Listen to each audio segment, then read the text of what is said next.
Hai, apa kabar? Lagi sibuk ngerjain tugas ya? Iya nih, lagi nyiapin presentasi buat kelas teknologi informasi. Untungnya semua file aku simpan di Google Drive, jadi bisa dikerjain di mana aja. Enak banget ya. Aku malah penasaran, kok bisa sih kita nyimpen file di internet terus dibuka dari HP, laptop, atau komputer lain, padahal filenya nggak ada di perangkat itu? Itu namanya cloud computing. Teknologi yang bikin kita bisa nyimpen dan akses data dari mana aja selama ada internet. Cloud? Kayak awan gitu maksudnya. Bukan awan di langit, tapi awan digital. Isinya server-server besar tempat data kita disimpan. Nanti aku jelasin. Pernahkah kamu membayangkan semua foto, video, dokumen, bahkan aplikasi yang kita gunakan setiap hari sebenarnya tidak sepenuhnya berada di perangkat kita?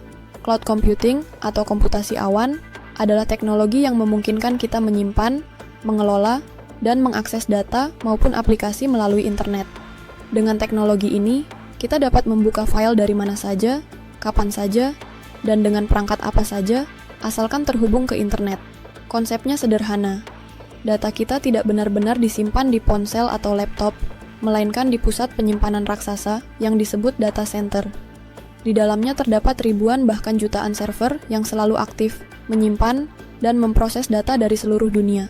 Saat kita mengunggah file, data tersebut dikirim melalui jaringan internet menuju server, lalu disimpan dengan aman. Ketika kita ingin mengaksesnya kembali, server akan mengirimkan salinan data itu ke perangkat kita dalam hitungan detik. Meskipun istilahnya mengandung kata cloud atau awan, sebenarnya yang dimaksud bukanlah awan di langit, melainkan awan digital yang terdiri dari jaringan server global yang saling terhubung. Teknologi ini tidak muncul begitu saja. Gagasan awalnya sudah ada sejak tahun 1960-an. Ketika para ilmuwan komputer membayangkan sebuah sistem komputasi yang bisa digunakan, layaknya layanan listrik atau air, kapan saja dibutuhkan, tinggal dipakai.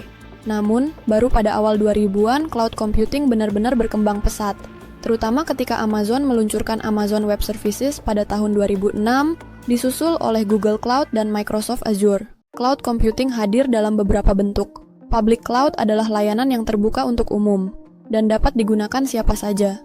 Contohnya Google Drive, Dropbox, dan OneDrive.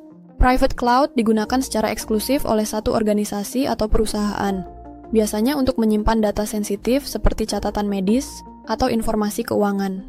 Hybrid cloud adalah kombinasi keduanya, menggabungkan fleksibilitas public cloud dengan keamanan private cloud. Ada juga community cloud yang digunakan oleh kelompok organisasi dengan tujuan dan kebutuhan yang sama, seperti lembaga riset atau universitas. Selain bentuknya, layanan cloud juga dibedakan berdasarkan fungsinya. Infrastructure as a Service, IaaS menyediakan infrastruktur seperti server, jaringan, dan penyimpanan yang bisa disewa sesuai kebutuhan. Platform as a Service, EPAS, memberikan platform bagi pengembang untuk membangun aplikasi tanpa harus mengurus server atau infrastruktur.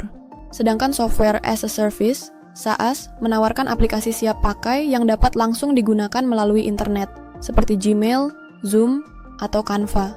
Manfaat cloud computing terasa di berbagai aspek kehidupan. Dalam kegiatan sehari-hari, kita memanfaatkannya untuk menyimpan tugas sekolah, mendengarkan musik di Spotify, menonton film di Netflix, atau bermain game online.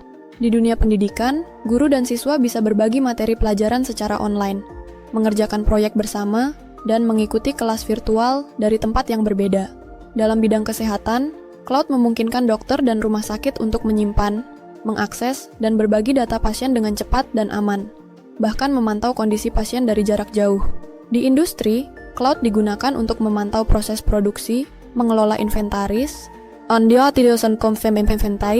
dan menganalisis data pasar. Bahkan di sektor transportasi, teknologi ini membantu memantau lalu lintas, mengelola armada kendaraan, dan menyediakan navigasi real-time. Keamanan menjadi salah satu aspek penting dalam cloud computing. Penyedia layanan menerapkan enkripsi, firewall, dan autentikasi berlapis untuk melindungi data pengguna. Namun, keamanan tidak sepenuhnya berada di tangan penyedia layanan. Pengguna juga perlu berperan aktif, misalnya dengan menjaga kerahasiaan kata sandi, mengaktifkan verifikasi 2 langkah, dan membatasi akses hanya untuk orang yang berhak. Tentu saja, cloud computing juga memiliki tantangan. Ketersediaan layanan bergantung pada koneksi internet. Tanpa internet yang stabil, akses ke data akan terganggu. Ada pula isu privasi dan potensi penyalahgunaan data jika tidak dilindungi dengan baik. biaya langganan yang berkelanjutan juga perlu diperhitungkan. Meskipun biasanya tetap lebih murah dibanding membangun infrastruktur sendiri. Di masa depan, cloud computing akan semakin terintegrasi dengan teknologi seperti kecerdasan buatan, AI, Internet of Things, IoT, dan Big Data. Mobil tanpa pengemudi, rumah pintar, hingga simulasi medis berbasis virtual reality akan banyak bergantung pada kekuatan komputasi awan. Cloud akan menjadi tulang punggung dari berbagai inovasi yang membutuhkan pengolahan data cepat dalam skala besar. Dengan semua kemudahan dan potensinya, cloud computing bukan lagi teknologi masa depan. Ia sudah menjadi bagian dari kehidupan kita hari ini. Tanpa cloud, banyak layanan digital yang kita nikmati sekarang mungkin tidak akan ada. Dengan memanfaatkannya secara bijak, kita dapat bekerja lebih efisien, belajar lebih luas, dan berinovasi tanpa batas.